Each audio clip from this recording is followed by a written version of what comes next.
மக்களே, ஒரு விஷயத்த நம்ம யோசிக்கணும். 2026 தேர்தல் வந்தோனே, ஒரு பக்கம் திமுக தேர்தல் வாக்குறுதிகள அள்ளி வீசுறாங்க.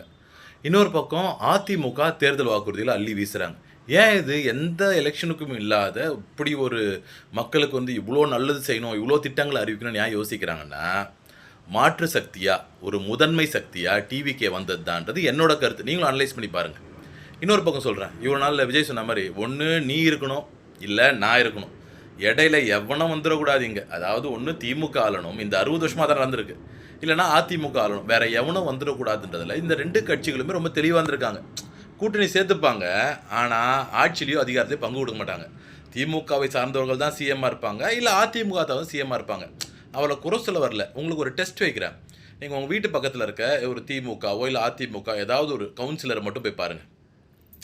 நீங்க போயிட்டு உடனே எம்எல்ஏ, எம்பி, இல்ல மினிஸ்டர், சிஎம், டெப்டி சிஎம் பாக்ஸ்ல இந்த வெறும் கவுன்சிலரை போய் பாருங்க.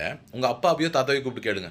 அப்பா இப்போ ஐயா இந்த கவுன்சிலர் சார் இந்த அளவுக்கு வசதியா இருக்காரு. இவ்வளோ கார், இவ்வளோ பங்களா, இத்தனை மோதிரம்லாம் போட்டு செயின்லாம் போட்டிருக்காரு. இவ்வளோ பணங்க வசதியோட இருக்காரு. இவர் இப்படி தான் இருந்தாரா ஆரம்ப காலத்துல இருந்துன்னு கேளுங்க. அப்போ உங்க தாத்தாவும் அப்பாவும் இல்லப்பா இவர் பிறந்ததுலேருந்து இப்படி தான் வசதி வாய்ப்போட கார் பங்களாவோட இருந்தாருன்னா விட்டுருங்க.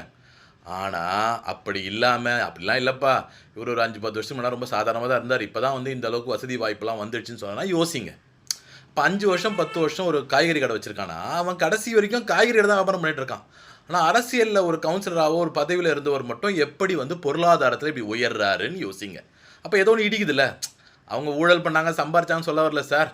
ஏதோ ஒரு டிஃபரன்ஸ் இருக்கா இல்லையா? அப்ப எப்படி அதாவது பொது சேவை அதாவது எலெக்ஷன் நின்னு ஒரு மக்கள் பிரதிநிதியா வர்றதுன்றது மக்கள் சேவைக்காக வர. அப்ப மக்கள் சேவையில எப்படி பொருளாதார உயர்ச்சி ஏற்படும்ன்றத உங்களுக்கு சிந்திங்க.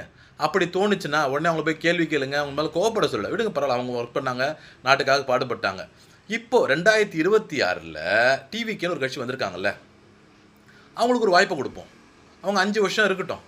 அதற்கப்புறம் அவங்க சரியா செய்யலாம் மாத்திக்கலாம்ல. ஆல்ரெடி 50, 60 வருஷம் டிஎம்கேவும், ஏடிஎம்கேவும் மாத்தி ஒருத்தர் போனா ஒருத்தர் இருந்தாங்கல்ல.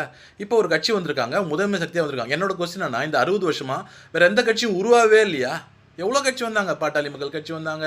அப்புறம் விடுதலை சிறுத்தைகள் வந்தாங்க. அப்புறம் நாம் தமிழர் கட்சி வந்தாங்க. டிஎம்டிகே வந்தாங்க. அப்புறம் கமல் வந்தாரு. எவ்வளோ பேர் வந்தாங்கல்ல. அப்ப யாருமே தமிழ்நாட்டை ஆள தகுதி இல்லாதவர்களா? அப்போ வெறும் திமுக, அதிமுக மட்டும் தான் ஆளணுமான்றது ஒரு கேள்வி வருது. இவ்வளோ நாள் அவங்களால ஆட்சி பிடிக்கிற சக்தி இல்ல. இன்னைக்கு ஒரு முதன்மை சக்தியா டிவிகே உருவாயிருக்கு. ஒரு வாய்ப்பு குடுங்க. பாருங்க எப்படி இருக்குன்னு சொல்லிட்டு. தளபதியை ஆதரிப்போம். இந்த பதிவு பிடிச்சா சப்ஸ்கிரைப் பண்ணுங்க. மத்தவங்களுக்கு ஷேர் பண்ணுங்க. லைக் பண்ணுங்க. விஜய் வெல்வது உறுதி. நான் சொல்றது உண்மைன்னா கொஞ்சம் சிந்திச்சு பாருங்க. பாய்.